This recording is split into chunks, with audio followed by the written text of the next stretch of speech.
Guys, আমরা অনেকেই তো ফ্রি ফায়ার খেলি। তো ফ্রি ফায়ার প্লেয়ারকে যদি বলা হয় যে ফ্রি ফায়ারের সব থেকে ভয়ানক 5টি গানের নাম বলো, তো একটা বাচ্চা পোলাপাইনও এই 5টা গানের মধ্যে এডাব্লিউএম এর নাম রাখবে। কারণ এডাব্লিউএম এমন একটি গান, এনিমির কাছে যত লেভেলের ভেস্টে থাকুক না কেন, মিনিমাম 150 থেকে 175-এর ড্যামেজ দিয়ে থাকে। কিন্তু আপনি কি জানেন, ওল্ড ফ্রি ফায়ারে এমন একটি গান ছিল যার একটি শটে ছিল একজন এনিমিকে লবিতে পাঠানোর জন্য যথেষ্ট।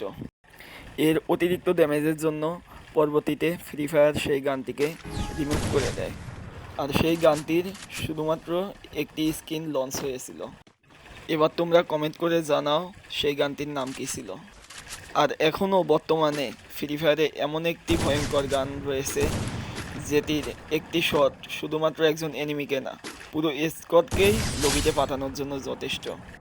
কিন্তু সেই গানটি আমরা 99% প্লেয়ারে ইউজ করি না। তোমরা যদি বুঝে ফেলো আমি কোন গানের কথা বলছি, তাহলে এক্ষুনি ভিডিওতে লাইক দিয়ে কমেন্টে সেই গানটির নাম বলে ফেলুন।